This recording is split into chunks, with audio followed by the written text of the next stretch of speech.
Kompon peniaga jual ayam melebihi harga shilling ditetapkan.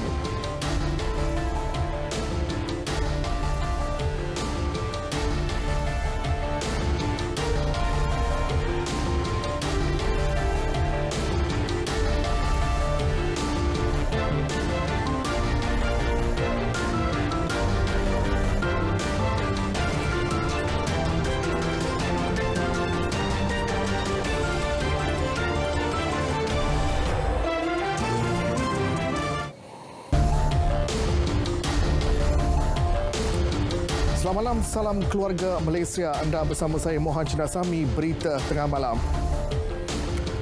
18 penduduk daripada 4 keluarga hilang tempat tinggal selepas sebuah rumah diduduki mereka hangus dalam satu kebakaran pagi tadi. Kejadian berlaku kira-kira pukul 10.57 pagi di Kampung Tengah Bandar Cukai, Kemaman, Terengganu. Sepasukan 17 anggota dari Balai Bomba dan Penyelamat Cukai dan Kemaman berjaya mengawal api sepenuhnya dalam tempoh kira-kira 2 jam. 2 daripada 18 penduduk terlibat mengalami lecur ringan. Balai Bomba dan Penyelamat Kemaman telah menerima panggilan kebakaran rumah pada jam 10.58 dan kita telah keluar pada jam 10.59 dan hadir di tempat kejadian pada jam 11.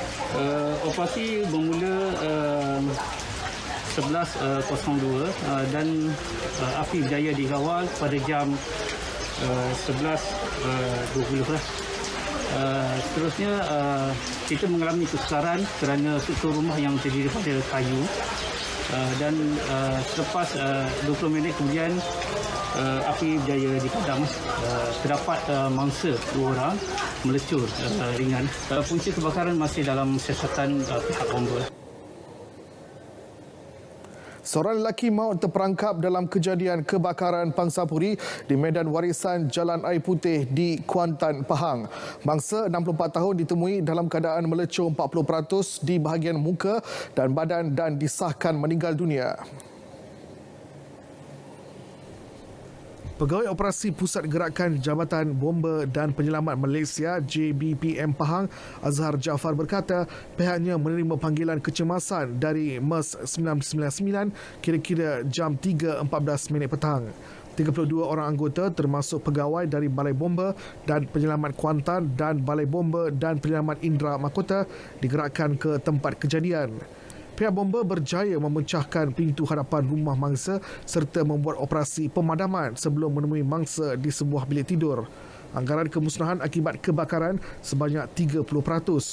Mangsa kemudian diserahkan ke Hospital Tengkuan Ampuan Afzan HTAA Kuantan untuk tindakan lanjut. Operasi cari lamat 3 penyelam warga asing yang hilang di perairan Mersing akan diteruskan 7 pagi nanti. Kawasan pencarian dijangka tertumpu kepada Tanjung Pengelih, Kota Tinggi selepas operasi hari ini telah meliputi lebih 1,000 batu nautika persegi perairan berhampiran Tanjung Sedili. Pengarah Zon Maritim Mersing, Komander Maritim Khairul Nizam Misran berkata operasi juga akan menggerakkan petugas di darat sepanjang pantai Tanjung Pengelih bagi mengesan mangsa.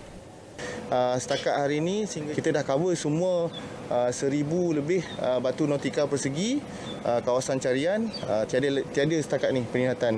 Jadi kita akan cuba untuk sambung esok dengan kawasan carian yang baru. Operasi mencari dan menyelamat SAR diteruskan bagi mencari seorang tekong bot yang hilang sejak Rabu lalu selepas bot Pukat Tunda dinaiki bersama 2 awak-awak karam di perairan Marang, Terengganu.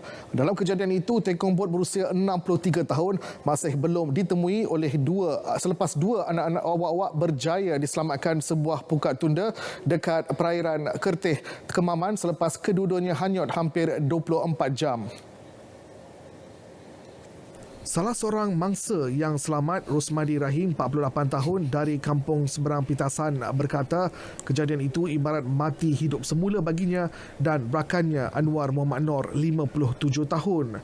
Menurut Rosmadi, mereka keluar dari jeti Lembaga Kemajuan Ikan Malaysia LKIM Dungun Selasa lalu untuk menangkap sotong di sepanjang perairan Marang.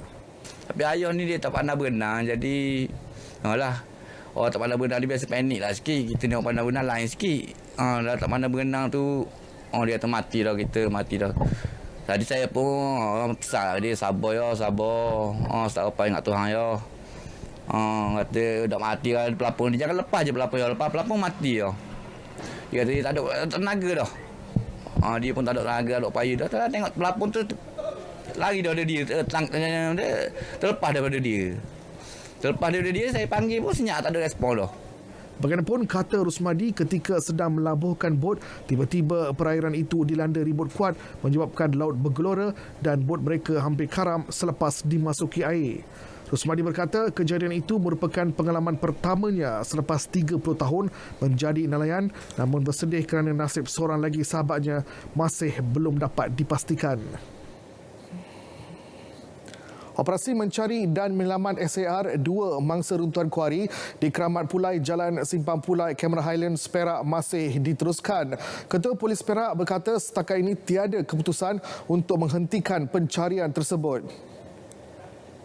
Setakat ini kita belum buat sebarang keputusan lagi. Walaupun operasi dah masuk hari ke-31 kan. Pelbagai usaha telah dibuat oleh semua agensi, termasuk pengusaha kari ni. Pengusaha kari pun beri kerjasama kepada kita dalam usaha kita untuk mengesan dua mangsa yang terlibat dalam kejadian ini. Begitu juga dengan jentera yang digunakan dalam tu.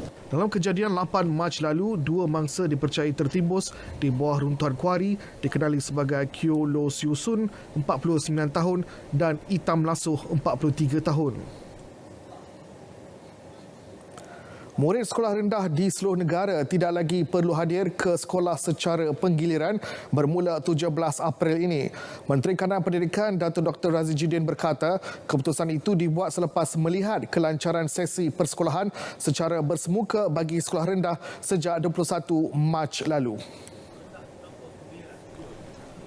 Menerusi satu rakaman video di Facebooknya, Datuk Dr. Razi berkata Kementerian Pendidikan menetapkan kebenaran hadir ke sekolah tanpa penggiliran bermula 17 April bagi negeri-negeri kumpulan A dan 18 April bagi sekolah di negeri-negeri kumpulan B.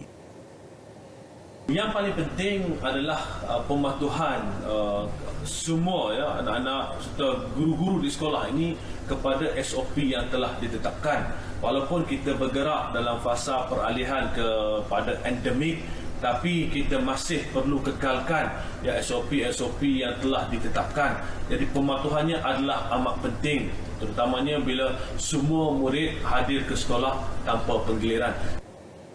Kementerian Pendidikan sebelum ini menetapkan murid tahun 3, tahun 4 dan tahun 5 akan hadir ke sekolah secara penggiliran, terutama bagi jumlah murid di sekolah melebihi 600 orang. Bagi sekolah rendah yang jumlah muridnya di bawah 600 orang pula, semua murid sekolah rendah harian dan sekolah swasta perlu hadir tanpa penggiliran.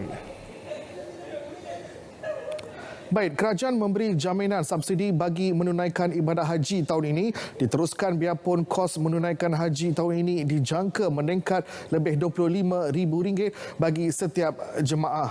Menteri di Jabatan Perdana Menteri Hal Ehwal Agama Datuk Idris Ahmad berkata kos bayaran yang perlu ditanggung jemaah akan dimaklumkan selepas perbincangan lanjut bersama TH dimuktamadkan.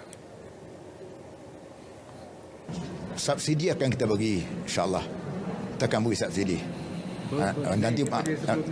Nanti berapa kita bagi nanti dulu kita maklum lah. Nanti saya tak boleh umumkan benda itu masih embargo. Ya, akan diputuskan Kabinet yang akan memutuskan. Sekarang menjadi embargo lagi lah. Mengenai kota haji, Datuk Idris berkata kerajaan masih menunggu pengumuman oleh Kerajaan Arab Saudi. Beliau berkata demikian selepas merasmikan Majlis Penyampaian Sumbangan Tabung Kebajikan Hospital Wilayah Persekutuan 2022 di Hospital Putrajaya.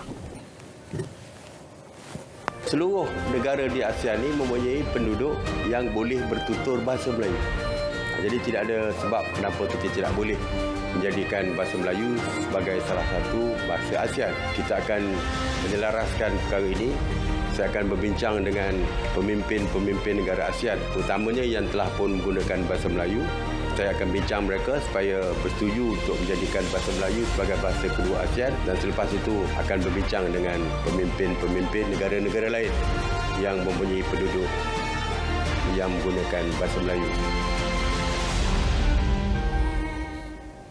Baik, bertemu kembali. Tindakan mengenakan kompaun kepada peniaga-peniaga ayam baru-baru ini berikutan kedegilan mereka menjual ayam melebihi harga shilling yang ditetapkan. Harga shilling ayam dalam pasaran ketika ini ditetapkan pada kadar RM8.90 sekilogram. Timbalan Menteri Perdagangan Dalam Negeri dan Hal Ehwal Pengguna KP dan HEP, Datuk Rasul Wahid berkata kebanyakan peniaga dipercayai mengelirukan pembeli dengan menggunakan timbangan yang tidak tepat serta menjual lebih daripada harga shilling. Peniaga kompaun kerana dikatakan harga yang dicatat di meja ataupun tag harga tersebut RM8.90. Tapi bila dia timbang, dia tak jual harga RM9. Dia jual dengan RM9.20, RM9.30. Maknanya secara tak langsung dia cuba mengelirukan pengguna. Maknanya itu satu kesalahan. Yang kedua, kita bila ditanya di mana mereka dapat bekalan ini, mereka tak beritahu. Cuma mereka kata mereka dapat harganya dah RM8.70. Datuk Rasul memberitahu media pada program Mega Walkabout di Bazar Ramadan at TLK Taman Tasik Permaisuri Kuala Lumpur, anjuran Suruhanjaya Syarikat Malaysia SSM dengan kerjasama Dewan Bandaraya Kuala Lumpur DBKL sempena sambutan ulang tahun penubuhan SSM ke-20.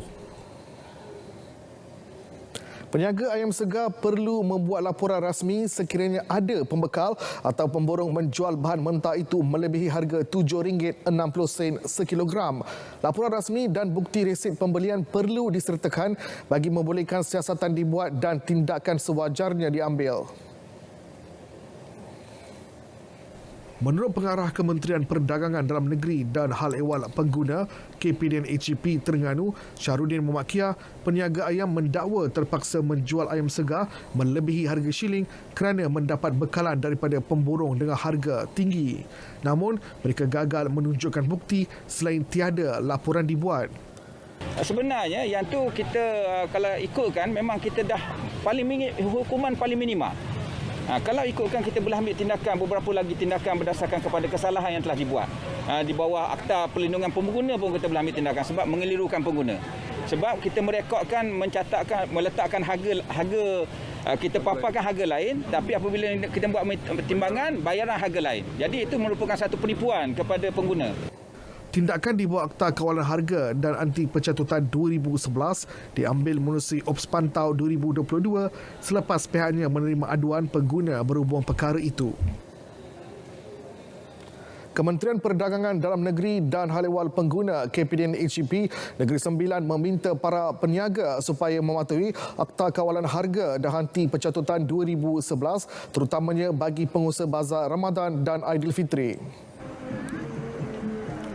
Pengarah KPDN HEP Negeri Sembilan Ain Arjuna Aziz Zaman memberitahu Op Pantau 2022 yang sedang dilaksanakan ketika ini akan memastikan setiap peniaga mematuhi akta tersebut sekaligus mewujudkan situasi menang-menang antara pengguna dengan peniaga.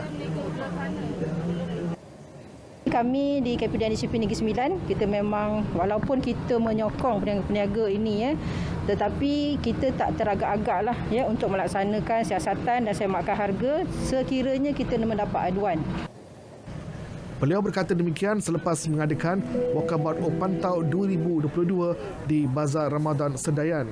Sehingga 6 April lalu, 641 premis di seluruh Negeri Sembilan telah diperiksa melalui Op Pantau 2022 yang bermula 3 April melibatkan 104 penguatkuasa dan 29 pegawai pemantau harga. 18 kompaun berkaitan keselamatan makanan dikenakan kepada peniaga Bazar Ramadan, kilang ais dan hotel yang menawarkan bufet Ramadan. Kompaun bernilai lebih RM10,000 itu dikeluarkan susulan pemeriksaan di lebih 400 premis. 14 daripada kompaun dikenakan kepada hotel, 3 peniaga bazar dan 1 kilang ais. Menurut Exco Kesihatan dan Anti Dadah Melaka, Dr. Muhammad Akmal Saleh, tindakan dibuat mengikut Peraturan-Peraturan Makanan 1985 dan Peraturan-Peraturan Kebersihan Makanan 2009. Kompaun ni bukan saja diberi kebersihan, tapi dari segi pelbagai aspek lah. Dan saya juga menyeru mana-mana individu yang datang, pengunjung yang datang ke bazar, jika dapat melihat ada gerai-gerai yang tidak mengamalkan kebersihan, boleh maklumkan kepada pihak berkuasa tempatan, boleh maklumkan kepada pejabat kesihatan daerah je, supaya kita boleh ambil tindakan. Pengendali makanan yang masih gagal patuh peraturan, biarpun sudah di kompaun, tidak akan dibenarkan lagi berniaga. 8 individu ditahan Suruhanjaya Pencegahan Rasuah SPRM bagi membantu siasatan kes rasuah melibatkan projek milik syarikat berkaitan kerajaan JLC bernilai lebih 2.3 bilion ringgit. Kesemua suspek ditahan selepas hadir memberi keterangan di Ibu Pejabat SPRM Putrajaya dan SPRM Sarawak. Menurut sumber, kesemua suspek berusia antara 35 hingga 45 tahun, terdiri daripada ketua pegawai eksekutif, ketua pegawai operasi, pegawai eksekutif, pengarah dan pemilik syarikat terbabit dipercayai terlibat dalam perlakuan rasuah antara tahun 2007 hingga 2021. Permohonan reman terhadap 6 suspek melibatkan Mahkamah Magistrat Putrajaya dan 2 suspek lagi di Mahkamah Magistrat Kuching, Sarawak. 10 buah kenderaan mewah pelbagai jenama turut disita selain wang tunai melebihi RM27,000, barang kemas, jam tangan mewah, beg tangan pelbagai jenama serta membekukan 12 akaun syarikat dan individu. Pengarah kanan bahagian siasatan SPRM, Datuk Seri Isyamuddin Hashim mengesahkan penahanan tersebut. Kes disiasat mengikut Seksyen 17 Akta SPRM 2009. Kerajaan kekal komited untuk memastikan rang undang-undang RUU Akta Anti Lompat Parti diluluskan untuk segera dikuatkuasakan. Namun Menteri Komunikasi dan Multimedia Menkom Tan Sri Anwar Musa memaklumkan ia mengambil sedikit masa dan perlu melalui satu proses yang ditetapkan berdasarkan undang-undang sedia ada. Perbuatan menukar parti setelah memenangi satu-satu kawasan pilihan raya dianggap menjadi satu kesalahan. Namun kaedah pelaksanaan mestilah yang terbaik. Ia bagi mengelakkan wujud pertindihan dalam aspek perundangan yang boleh menghalang perbuatan lompat parti dapat dihentikan pada masa akan datang.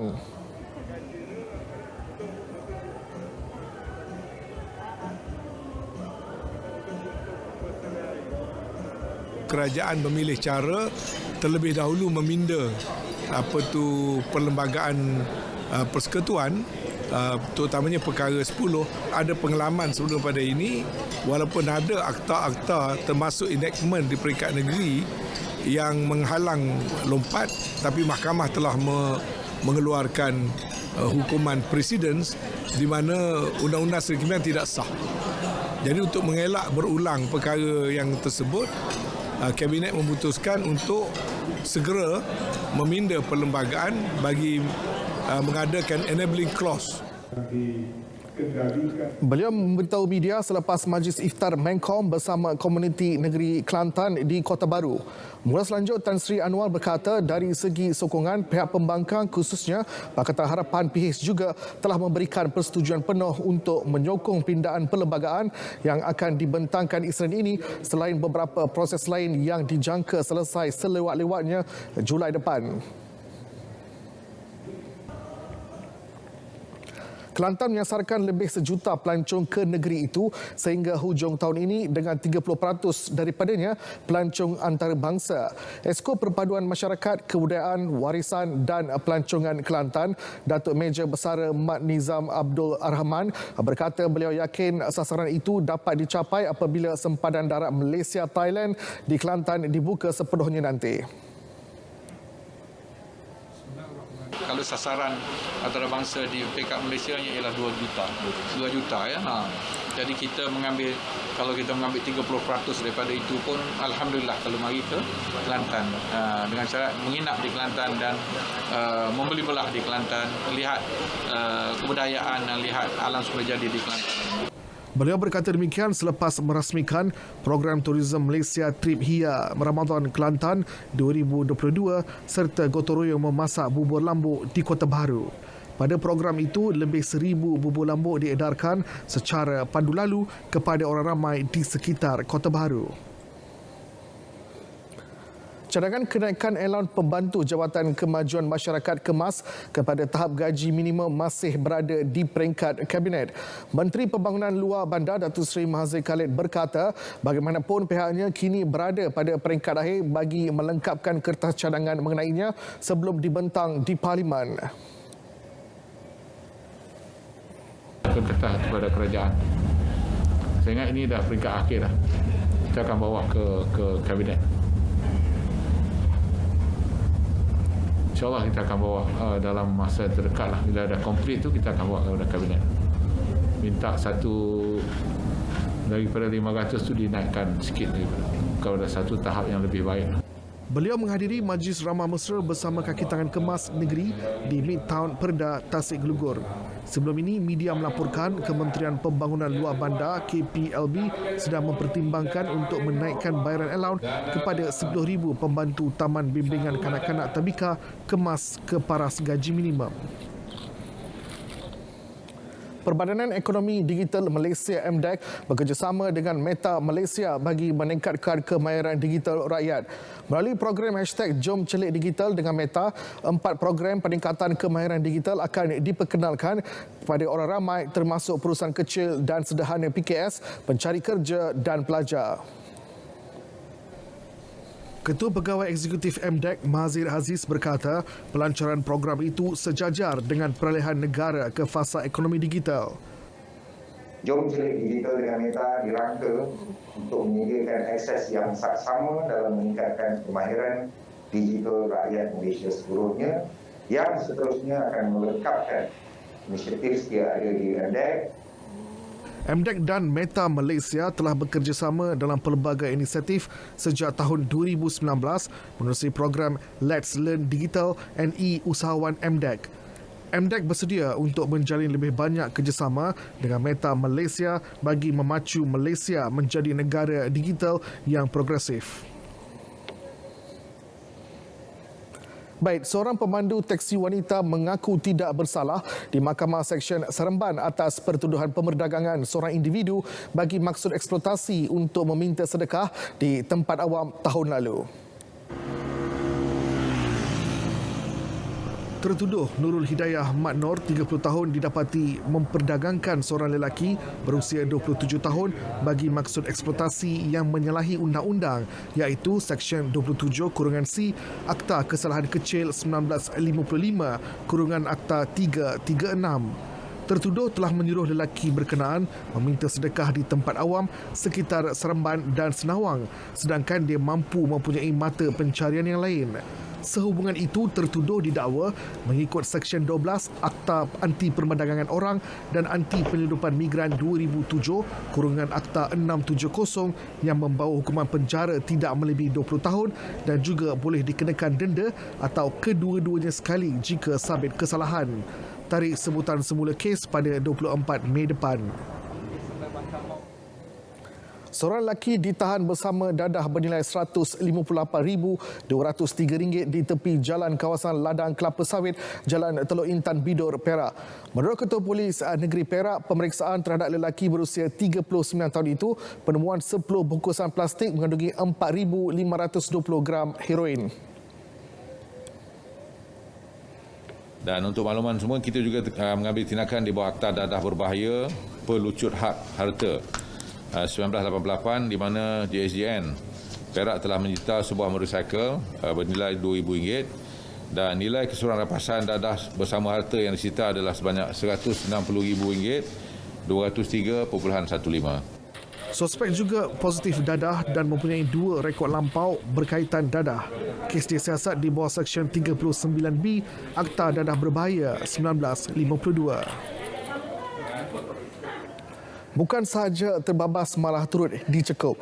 Itu nasib menimpa 15 pendatang asing tanpa izin parti warga Myanmar berhimpit-himpit dalam sebuah kenderaan pelbagai guna MPV mewah yang diberkas anggota Batalion 7 Pasukan Gerakan Am PGA Kuantan. Pegawai Pemerintah Batalion 7 PGA Kuantan, Superintenden Azhari Nusi berkata kumpulan parti itu ditahan selepas MPV terbabit terbabas di Kampung Perangkap Bunut Susu, Pasir Mas. 13 lelaki dan 2 wanita terbabit gagal kemukakan sebarang dokumen perjalanan yang sah. Mereka dipercayai akan dihantar ke Machang untuk bekerja dalam sektor pembinaan. Turut ditahan seorang lelaki warga tempatan yang bertindak sebagai pengangkut bagi membantu siasatan. Lelaki terbabit mengenakan upah sebanyak RM200 untuk setiap parti yang dibawa. Universiti Putra Malaysia UPM mencapai kedudukan pertama bagi subjek sains veterinar serta pertanian dan perhutanan. Naib Chancellor UPM Profesor Datuk Dr. Muhammad Roslan Sulaiman berkata, menurut laporan QS World University Rankings by Subjects 2022, UPM mengungguli kedua-dua subjek dalam tempoh 10 tahun berturut-turut.